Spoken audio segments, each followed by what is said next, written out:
Good morning. आज हमारा UPPCS का जो मॉक ड्रिल चल रहा है, आज उसका थर्ड टेस्ट है। हमने हिंदी और ऐसे कंप्लीट कर लिया है। तो टेस्ट स्टार्ट होने से पहले हम थोड़ा सा ब्रीफ करते हैं कि हमें किन किन चीजों का ध्यान रखना चाहिए।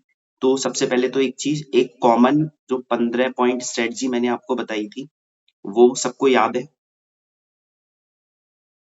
15 पॉइंट स्ट्रेटजी थम्स अप कर दो अगर याद है तो, वरना मैं एक बार रिकॉल कराऊंगा। देखो, एक एरिस्टोटल जी का कोट है। एरिस्टोटल जी का कोट कहता है कि excellence is not an act, it is a habit. तो आप किसी चीज को बार बार जितनी बार करेंगे वो आपकी पर्सनैलिटी का पार्ट बन जाएगा। ठीक है? तो हमको क्या करना है कि ये जो 15 पॉइंट की स्ट्रेटजी है हमारे पास, इस स्ट्रेटजी को हमेशा अपने साथ रखेंगे। तो आप सबसे पहले, आपका काम यही है टेस्ट स्टार्ट होने से पहले, कि आप लोग क्या क्या पढ़ के आए हो। मतलब आपने इस जो आधे घंटे पहले क्या चीज की है, वो सिलेबस वाला पॉइंट किया है आपने? स्टेक होल्डर्स वाला किया है? कोई तो थम्स अप करे, मतलब करके आए हो ना। ये मुझे आपकी हैबिट बनवानी है। अगर आप इस हैबिट को बनाने जाओगे तो आपको बहुत बेनिफिट होगा। ठीक है? उसके बाद यूपी के डिस्ट्रिक्ट लिख के आए हो आप लोग? लिख के आए हो मधु, यूपी के डिस्ट्रिक्ट? गुड। और आर्टिकल्स लिख के आए हो? मतलब आधे घंटे पहले वो जो 15 पॉइंट मैंने आपको बताए थे कि आपने वो उन पे प्रैक्टिस की है? मनीष? सर, मुझे 15 पॉइंट एक्चुअली पता नहीं था, मैं लेट ज्वाइन किया था ना। यूट्यूब पे उसकी वीडियो पड़ी हुई है।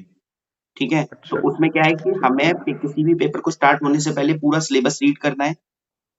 ठीक है? Yes sir. स्टेक होल्डर्स लिखने हैं। लिखो जल्दी जल्दी इन पॉइंट्स को, जितना भी याद आता इंक्लूड। है। स्टेक होल्डर्स लिखो सारे। यूपी के डिस्ट्रिक्ट लिखो, 2 4 5 जितने भी याद आए लिखते जाओ बस। बस एक ही चीज ध्यान रखना, डिस्ट्रिक्ट लिखते समय आपके आंसर में वेरिएशन होना चाहिए। एक नॉर्थ का, एक साउथ का, एक ईस्ट का, एक वेस्ट का, एक सेंट्रल का। ठीक है? कोई कमेटी याद आती है जीएस 1 से रिलेटेड? पॉवर्टी की कोई कमेटी, सेकुलरिज्म की कोई कमेटी?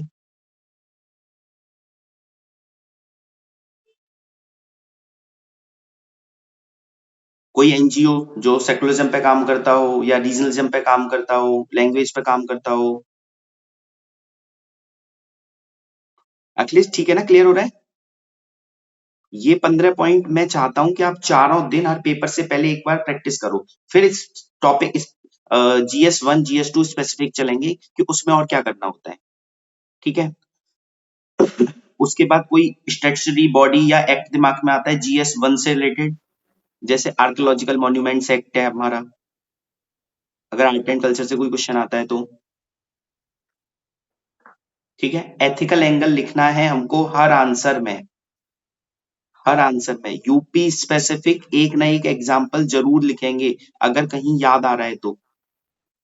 ठीक है? एक मैंने बहुत अच्छी चीज बताई थी, ध्यान रखना, कि थिंकर्स, थिंकर्स में अमर्त्य सेन जी का, कलाम जी का, टैगोर जी का, गांधी जी का, इनके आइडिया को हम एज ए कंक्लूजन यूज कर सकते हैं। जैसे स्मार्ट सिटी में पूरा कॉन्सेप्ट है, तो कलाम जी का आइडिया है, इसको कंक्लूजन में हम खत्म कर सकते हैं। ठीक है? इसके बाद कोई कोशिश करेंगे कि करंट का कोई ना कोई एग्जाम्पल जरूर डालेंगे अपने आंसर्स में, अगर कहीं कोई फिट हो रहा होगा तो। जैसे स्मार्ट सिटी पे क्वेश्चन आ रहा है, तो लखनऊ का SCR जो बन रहा है, उसमें हम ध्यान रखें कि स्मार्ट सिटी के जो पैरामीटर है उसको ध्यान में रखते हुए करें। ठीक है? उसके बाद एक और आइडिया मैंने आपको बताया था कि यूपी के कुछ वर्स्ट डिस्ट्रिक्ट हैं और कुछ अच्छे डिस्ट्रिक्ट हैं, जैसे लिटरेसी में, सेक्स रेशियो में। तो ये भी आपको अपने दिमाग में, ये आपके एग्जाम्पल्स बनेंगे आंसर्स में। ठीक है? अब ये 15 16 पॉइंट मैंने आपको उसी समय बताए थे। अगर किसी को क्लियर नहीं है ढंग से, तो यूट्यूब पे एक वीडियो पड़ी हुई है, उसको दोबारा सुन लेना। ठीक है? ये ठीक सर। किसने नहीं पता था, वो यूट्यूब पे वीडियो मैं दोबारा सेंड कर दूंगा उसे। ठीक है? उसे सुनना है ध्यान से। अब देखो, GS1 का जब भी पेपर होगा, तो हमें सबसे पहली चीज क्या ध्यान रखनी है? इंडेक्सिंग। आर्ट एंड कल्चर की इंडेक्सिंग क्या होती है, कि आर्ट एंड कल्चर में क्या क्या चीज आती है। न्यूमिस्मेटिक आता है, कॉइन्स की स्टडी आती है, एपिग्राफी आती है। तो ये टर्म्स ना हमें इंडेक्स किसी भी बुक के इंडेक्स में मिल जाएंगी। धनंजय क्लियर हो रहा है?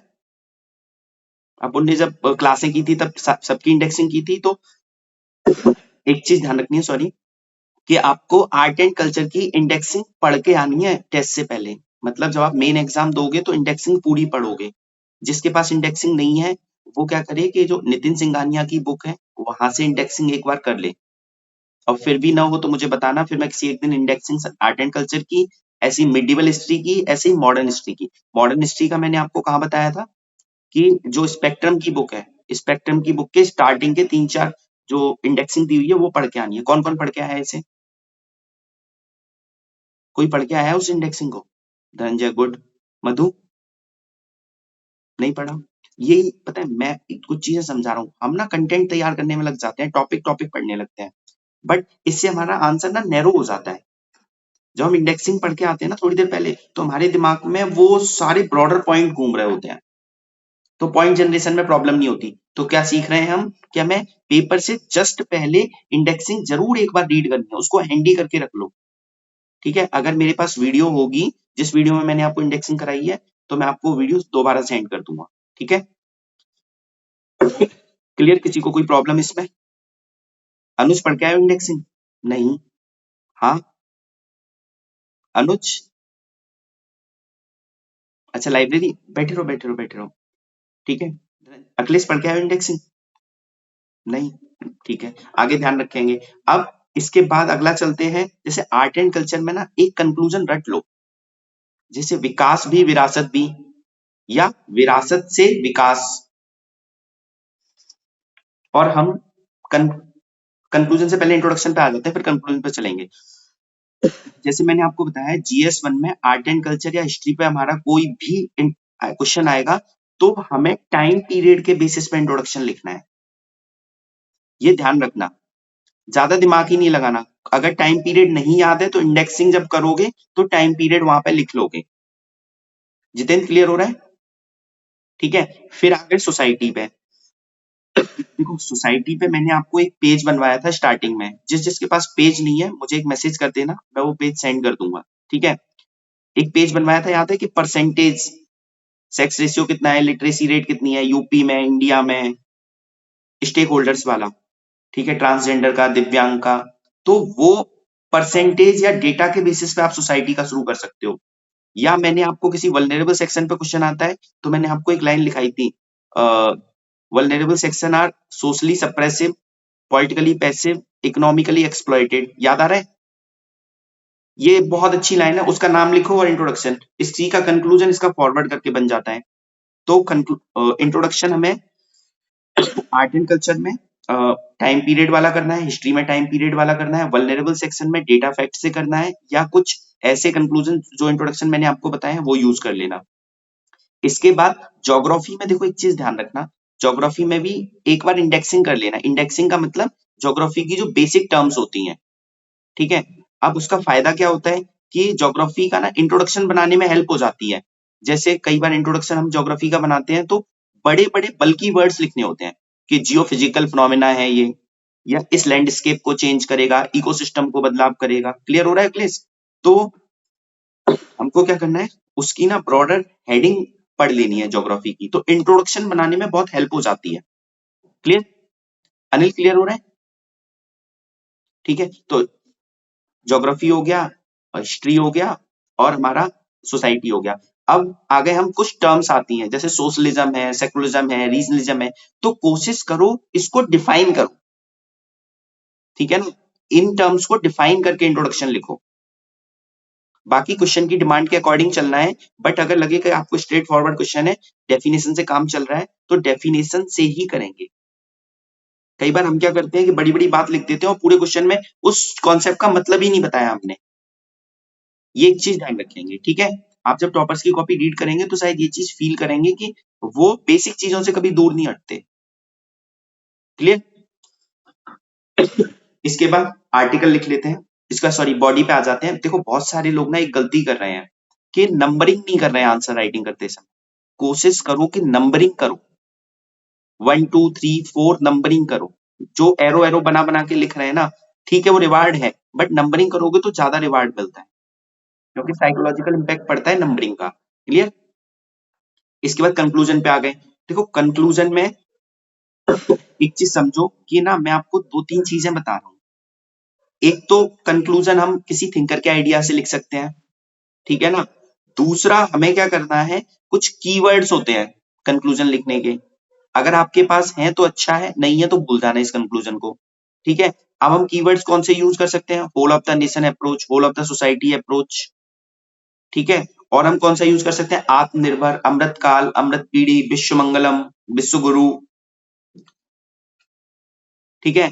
जो learn, earn, return to society, ये सारे कीवर्ड जो बहुत बेसिक हैं, अगर ये भी याद आते हैं तो चलेगा।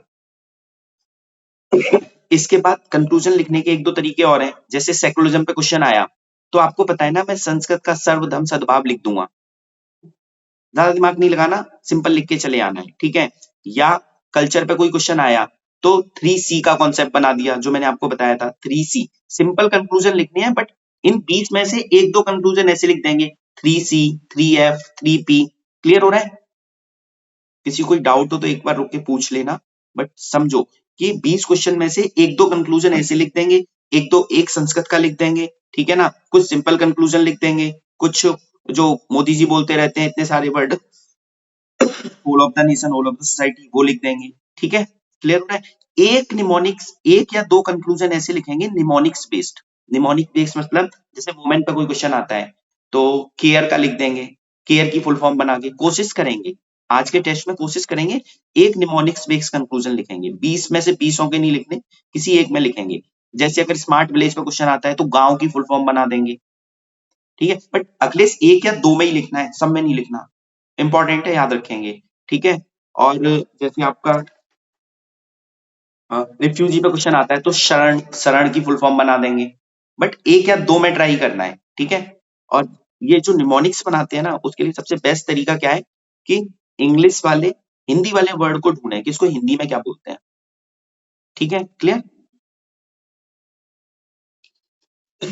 इंट्रोडक्शन हो गया, बॉडी हो गया, कंक्लूजन हो गया।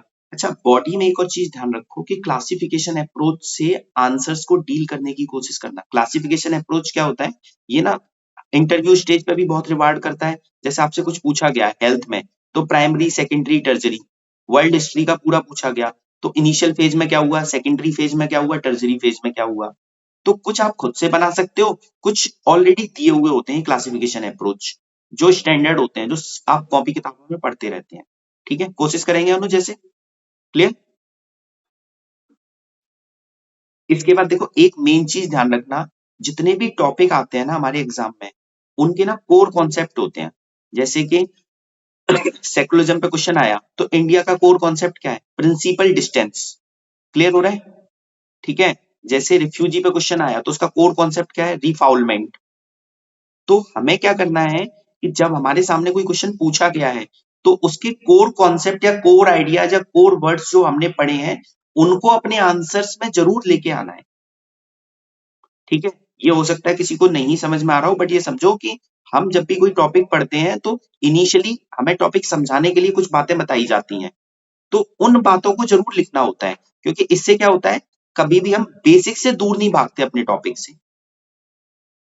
ठीक है अखिलेश, याद रखेंगे। आज की क्लास में हो सकता है नहीं क्लियर हो रहा हो, लेकिन जब आप सेकंड और थर्ड टेस्ट देंगे ना तो पढ़ेंगे भी इसी अप्रोच से कि यार इस टॉपिक में ये 4-5 अच्छी बातें हैं और ये हमें हमेशा पता होनी चाहिए, ठीक है? इसके बाद आर्टिकल्स लिख लेते हैं।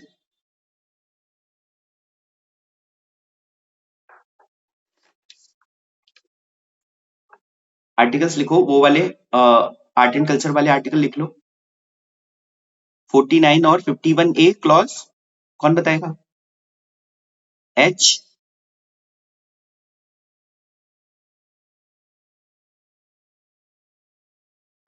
हाँ सॉरी एफ, ठीक है? ये आर्ट एंड कल्चर का जो फंडामेंटल ड्यूटी का आर्टिकल है। और 49 कोशिश करना कि इनको अपने इंटीग्रेट करने की कोशिश करना कि आर्ट एंड कल्चर का जो भी क्वेश्चन आ जाए, ठीक है ना? एक नेशनल एंथम वाला है फंडामेंटल ड्यूटी में, चेरिश द नेशनल आइडियाज वो वाला है, इनको अपने आंसर्स में लेकर आना, ठीक है, जहां भी जरूरत पड़े। इसके बाद देखो, हम जब डायग्राम बनाते हैं ना तो कुछ हिस्ट्री में तो क्रोनोलॉजी वाला डायग्राम बन जाता है, ठीक है, सिंपल सा। दूसरा, कई बार हम प्रीलिम्स की नॉलेज से डायग्राम बना सकते हैं। जो प्रीलिम्स की नॉलेज होती है ना, उसके बेसिस पे हमने कई क्वेश्चंस में डायग्राम बन जाएंगे, ये ध्यान रखना, ठीक है। और जहां नीड नहीं है, देखो एक और चीज, एक गलत चीज हम भी सीख रहे हैं कि 20 के 20 क्वेश्चन में डायग्राम बना रहे हैं, बट जरूरी नहीं, 15 में बना दो चलेगा, 5 में मत बनाओ, कोई दिक्कत नहीं है। बिना डायग्राम के भी बहुत अच्छे नंबर आए हुए हैं, ठीक है ना। तो डायग्राम को लेके परेशान नहीं होना है, नहीं बन रहा नहीं बन रहा, कोई दिक्कत नहीं है। कंटेंट अच्छा होना चाहिए हमेशा, कंटेंट अच्छा है, मार्क्स अच्छे आएंगे, ठीक है। इसके बाद बस यही है। एक और चीज कि बहुत बड़ी बड़ी बातें नहीं करनी, छोटी छोटी बातें करनी है। आज के क्वेश्चन हो सकता है आपको लेंथी लगे, बट क्वेश्चन सिंपल है। बड़े लग रहे होंगे क्वेश्चन देखने में, बट है सिंपल, ठीक है। चलो फिर स्टार्ट करो, 9:30 से स्टार्ट करेंगे। एक दो क्वेश्चन रीड करो, और जो जो छोड़ के जा रहा है उसे मैं देख लेता हूँ अब कौन जा रहा है।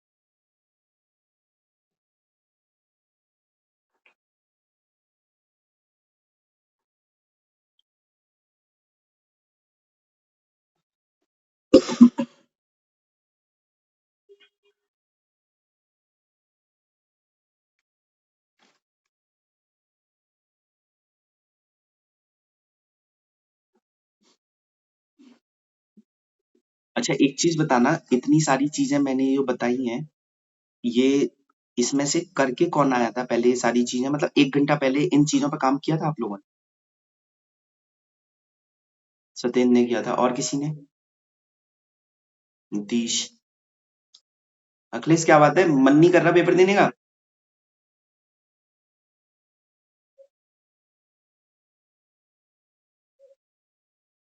बस दो ही करके आए थे?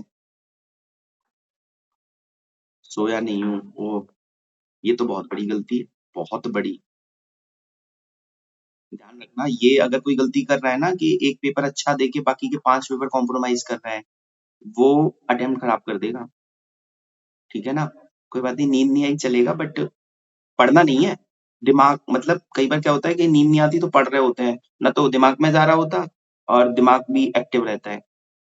तो ये कोई एग्जाम टाइम पे मत करना प्लीज, रिक्वेस्ट है, क्योंकि वरना दिक्कत ये हो जाएगी कि। और एक और चीज बता रहा हूँ कि एग्जाम टाइम पे हम जब होटल ले लेते हैं ना, होटल के अंदर ही बंद रहते हैं, तो ना काफी मतलब एंजाइटी सी होने लगती है। हर 1 डेढ़ घंटे बाद ना बाहर घूम के आया करो, क्योंकि होटल ही ऐसे होते हैं, साला हवा भी नहीं आ रही होती। तो ये ध्यान रखना कि कई लोगों को उल्टी आने लगती है, कहीं कुछ होने लगता है जब होटल लेते हैं। बहुत नेचुरल चीजें बता रहा हूँ, होंगी, 4-5 दिन में होता है, ठीक है। तो क्या करना, हर 1 घंटे के बाद ना 2 मिनट 1 मिनट की वॉक करके आ जाना बाहर होटल के। वो छोटी छोटी चीजें हैं, ये एक साथ नहीं बताई जा सकती, बट याद आता है तब बता देता हूँ कि ये फील होती है बहुत सारे लोगों को, ठीक है। फिर उनके पूरा अटेम्प्ट खराब हो जाता है, तो वो नहीं होना चाहिए।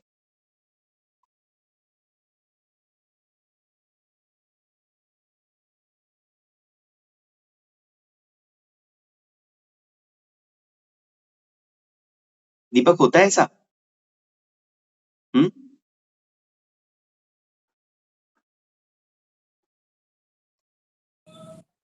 Yes sir. मतलब मैंने तो बहुत लोग क्या वॉमिटिंग कर रहे होते हैं बहुत सारे, क्योंकि उनको मतलब हवा फ्रेश मिल नहीं रही होती और सफोकेशन होने लगती है कमरे के अंदर, और उन्हें पढ़ने की इतनी टेंशन होती है कि नहीं नहीं पढ़ना है पढ़ना है पढ़ना है, पढ़ाई भी नहीं हो रही होती। सर खाने का भी इशू रहता है। खाने का तो देखो अभी सिलेंडर का पता नहीं क्या होगा, मैं तो कह रहा हूँ पैकेट फूड इकट्ठे करके रखो, मजाक है, कुछ नहीं इकट्ठा करना।